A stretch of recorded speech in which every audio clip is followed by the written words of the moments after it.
आप सब बच्चों को एक सूचना बताया जा रहा है और आज 23 मार्च है ना।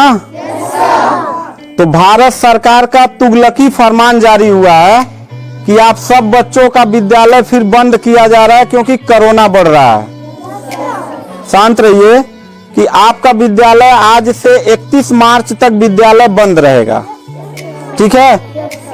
और आप सब लोगों को बताना चाहेंगे कि यही काम पिछले साल भी हुआ था कि एक हफ्ते के लिए लॉकडाउन किया जाएगा जब आपका एनुअल एग्जाम चल रहा था, और तब से लेके पूरा साल जो था वो विद्यालय बंद हो गया, जिससे आपकी पढ़ाई बहुत ज्यादा नुकसान हुआ। और इस साल जब विद्यालय खुला, आपने किताब कापी अपना सारा व्यवस्था कर लिया, तब हमारे तुगलकी फरमान जो हमारे सरकार हैं वो अब आदेश कर दिए कि अब फिर जो है कि ये विद्यालय फिर बंद होगा।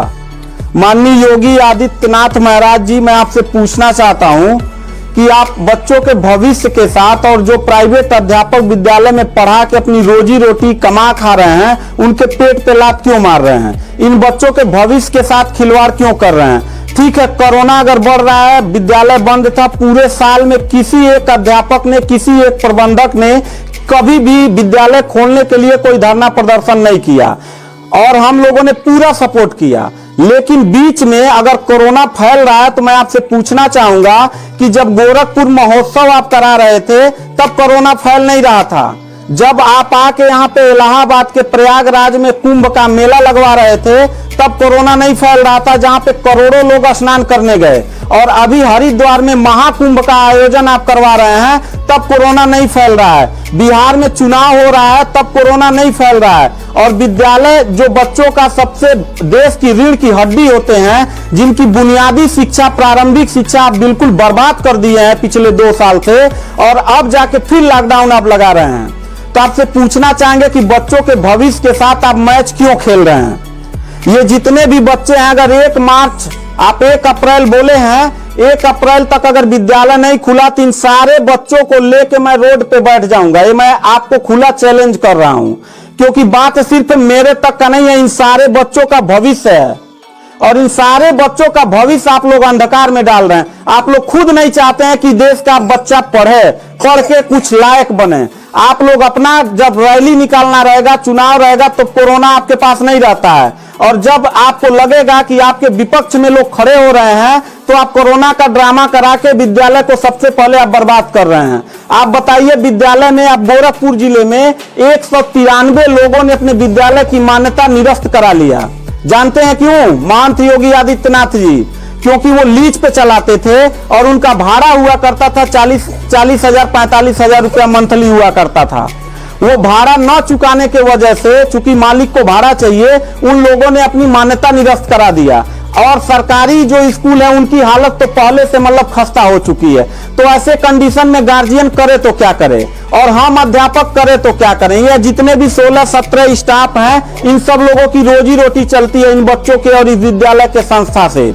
आप लोग हमारे पेट पे प्रहार कर रहे हैं, हम लोगों के व्यवसाय से प्रहार कर रहे हैं।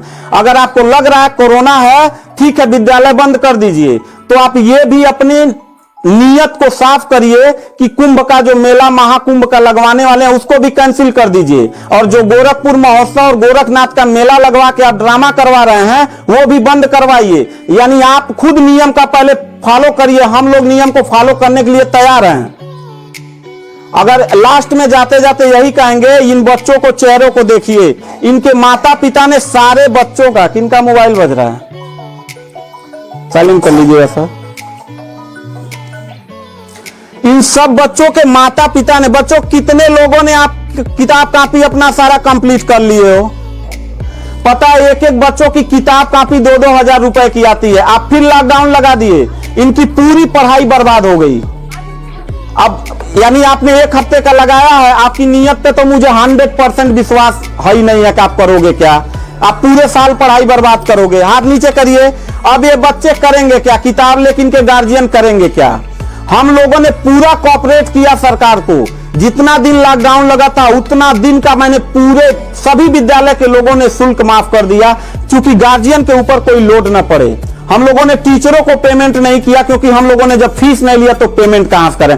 हम लोगों ने पूरा सरकार का साथ दिया, जितना हो सकता था सब लोगों ने साथ दिया। लेकिन अब इतनी कंडीशन होने के बाद, विद्यालय खुलने के बाद आप लोग विद्यालय बंद कर रहे हैं, ये बहुत ही गलत कर रहे हैं। और आपका पॉलिटिकल जो फंडामेंटल जिस पे आप चल रहे हैं कि जिन नियतों पे आपका बर्बाद होने वाला है, मैं लिख के आपको दे दूंगा कि अगर फिर से 1 अप्रैल के बाद, ठीक है, अगर 1 हफ्ते के रोकने के बाद कोरोना भाग जाता तो मतलब 1 हफ्ता आप बंद कर लीजिए, बिल्कुल हम लोग 1 हफ्ता नहीं पढ़ाई कराएंगे।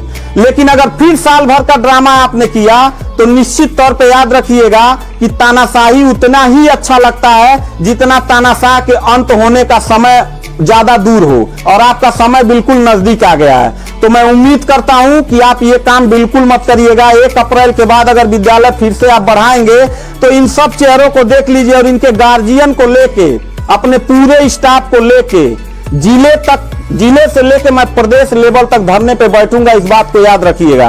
क्योंकि सवाल यहाँ सिर्फ मेरे रोजगार का नहीं है, मेरे जितने सहपाठी और जितने मेरे कर्मचारी लोग हैं और इन बच्चों के पढ़ाई का, भविष्य का सवाल है। तो मैं इन बच्चों को लेकर धरने पे बैठ जाऊंगा, और जरूरत पड़ा तो असंवैधानिक भी हो जाऊंगा।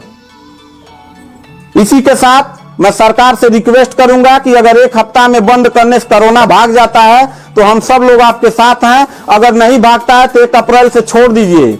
हम लोगों को कोरोना होगा, मरेंगे, क्या करेंगे वो हम लोगों की रिस्पांसिबिलिटी है। आपको इतना चिंता करने की जरूरत नहीं है, क्योंकि कोरोना में लॉकडाउन लगाने के बाद खाना हम ही लोग पहुंचाएंगे, लोगों के आने जाने की व्यवस्था हम ही लोग करेंगे, उनके दवा दारू की व्यवस्था हम ही लोग करेंगे। आप सिर्फ ड्रामा करेंगे, सिर्फ थरिया पिटवाएंगे और मोमबत्ती जलवाएंगे, इससे ज्यादा तो आपकी कुछ औकात है ही नहीं है। तो मैं उम्मीद करता हूं कि 1 अप्रैल के बाद आप विद्यालय खोल दीजिएगा। इन बच्चों के भविष्य के साथ आप लोग खिलवाड़ मत करिएगा।